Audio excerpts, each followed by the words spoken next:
പാചകമൊക്കെ കുട്ടി തന്നെ ആയിരിക്കും അല്ലേ? അസലായിട്ടുണ്ട്.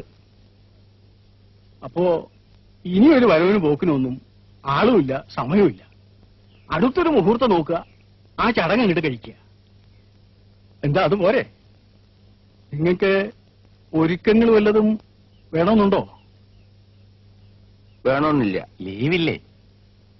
സദ്യയും ബഹളം ഒന്നും വേണ്ട, അതിനാളുമില്ല. പഞ്ചാംഗം ഇല്ലേ? പഞ്ചാംഗം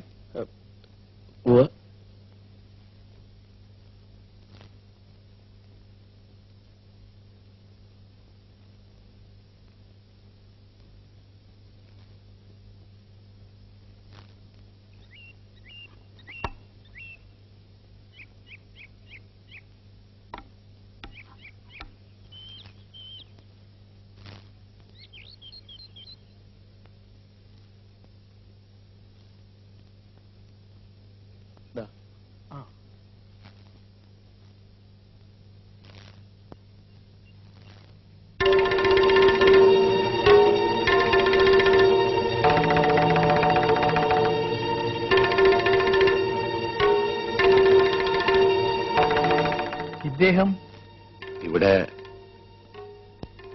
അടുത്തുള്ള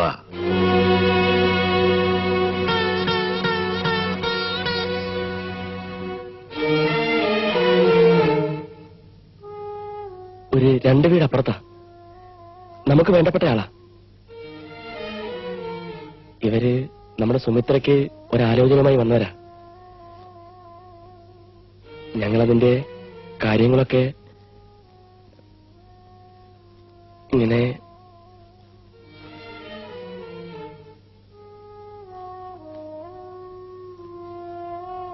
ഇരിക്കെ.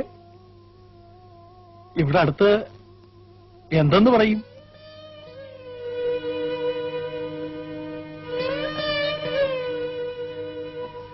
ഇവിടെ തെക്ക് 2 വീട് അപ്പുറ വാടക. സ്വന്തം നാട് കൊച്ചാലയ. നാട്ടിലേക്ക് പോണ വഴിയാ. ഇറങ്ങട്ടെ? പോട്ടെ.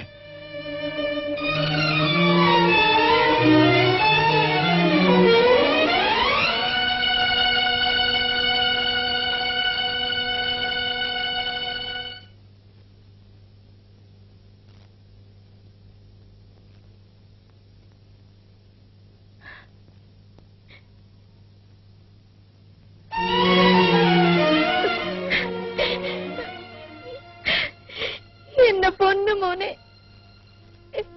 അമ്മയോട് പൊറുക്കടാ. സാരല്ലമ്മേ, സാരല്ല.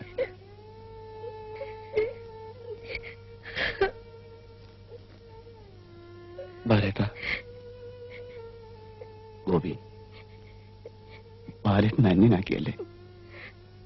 കത്തെഴുതിയപ്പോ ഒരു വരി കൂടെ കുറിക്കായിരുന്നു. ബാലേട്ടൻ വരരുതെന്ന്. നമ്മുടെ സുമിത്രയ്ക്ക് വേണ്ടിയാ.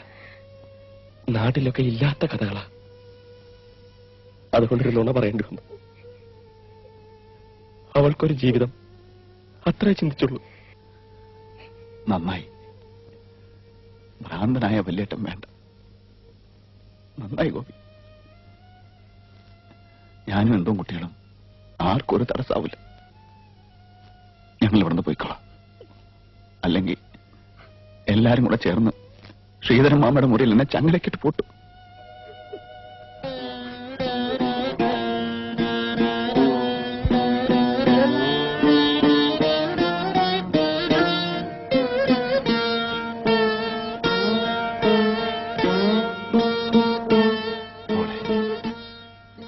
വല്യേട്ടന് സന്തോഷായി. കല്യാണം ആർഭാടായിട്ട് നടത്തണം. വല്യേട്ടൻ ദൂരെ അകലെ നിന്ന് കണ്ടോളാം. എന്റെ മോക്ക് എല്ലാ അനുഗ്രഹം ഉണ്ടാവും.